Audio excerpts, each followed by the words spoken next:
Hey guys, welcome back to the Brasher Steez YouTube channel. I'm Brandon, and today we did get the remote and receiver in. Well, I guess we got it yesterday. I bought it off of Facebook, just the regular tactic that comes with SCX10. So this, I did get the transmission pulled out. I got grease in it and drove it earlier, or not drove it, but like just kind of got the engine a little warm to try and speed up the break-in process. Like, you don't need to break them in, but I just like to get them kind of used before I start crawling and off-roading and getting them muddy. So that's just what I like to do. But we're gonna take off the transmission and tear into it to show you guys what it looks like.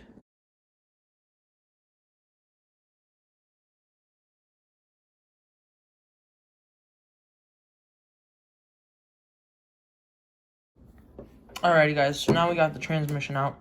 And the motor I'm running, in case you guys are wondering, is a is a 55 turn. Not sure the brand. I know it's Chinese. It says right there. But we do have a new transmission coming on the way. It is actually the exact same transmission that was in the JK. I am getting a new one of those for this truck. This is just grease I put on the spur gear, so it would, so let's take apart the transmission. Just a few screws. There's one there, and there. And the way that it works is when the pinion gear on the motor moves the spur gear, all those gears move, and then this is where, right here, and here is where the drive shafts go, and that ends up twisting the drive shafts, and that moves the axles, and then that's how your truck moves. After playing around with it a minute, I over tightened right here. I don't know if you can see it. Right there, maybe if it'll focus. It's like a white line because there's grease in it. That is a crack, and if you look, oh, the battery's not even plugged in. 1 second. All right. Oops. All right. So watch this. There's grease flying out of there when I drive. So that's a bit of a problem. Not sure how we're going to fix it. I could use shoe goo, because it is on one side, not both, so it wouldn't shoe goo it together. Or I could just leave it, but I don't want to do that because if dirt gets in, like, on the grease that's coming out, and then it somehow goes back into the motor or the gears, that's how I'm gonna blow my transmission. So I'll probably like shoe goo it just until I get a new transmission, because I'm getting the same one that was in the JK, like I already said.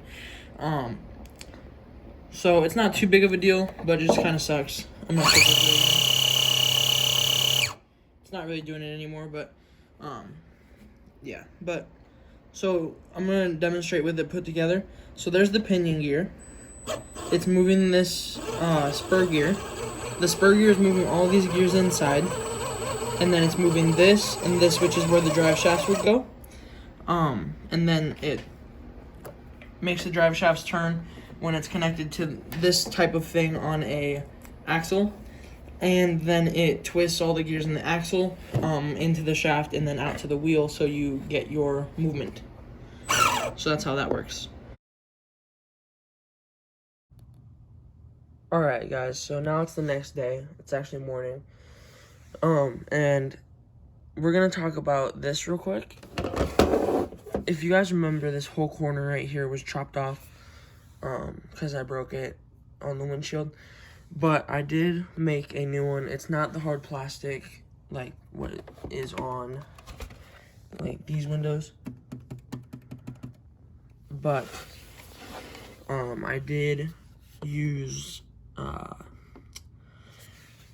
can't think of what it's called. 1 second. Lexan. You can get Lexan sheets from the hobby shop or whatever, and that's what that is. It's a Lexan windshield. And I'm gonna I took out this window in this window as well. So I can just redo those in styrene so they don't break. It didn't come with these windows because so the windows are rolled down is what the look was supposed to be. But I just thought I'd show you this. But also, somebody's on their way right now, and I'm getting a new ram body that's going to be like you're going to see videos with both this and the ram body.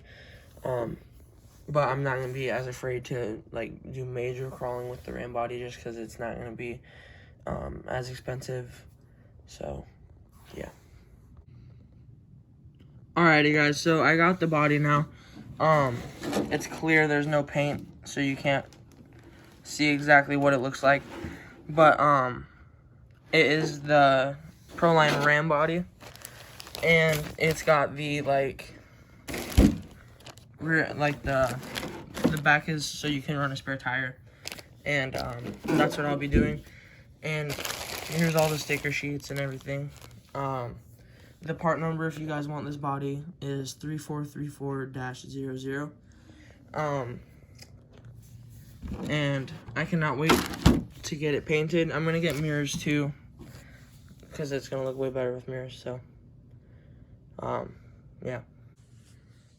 Alrighty, guys. So it's been a little while now. As you can see, we got the windows taped off on the inside, and we also got the wheel wells cut out and like all the things around the edges and like the back and stuff. But you may notice that there's no rear bumper that came on it. I left the front one on, which is like this and all this. But I took off the back. Whoops. I cut off the back bumper because when I'm going uphill, I can go up to that. I don't know what angle that is, but I can go up to that versus if I had the bumper, it'd probably be like about that, which is, oops, it'd probably be about like that. So it just helps with the departure angle and like the approach angle, I guess. I don't know what else to call it. And then of course we have the Jeep. Has both front and rear bumper. I did take off the spare though. It's right there. But I did take off the spare. But now that you guys see the new truck body, you won't see it painted in this video. Next video by me though, you will. Thank you guys so much for watching. I hope you guys like this truck body. I hope you guys are excited for the paint and for it to be mounted up to the truck. Thank you guys for watching, and I will see you guys next time.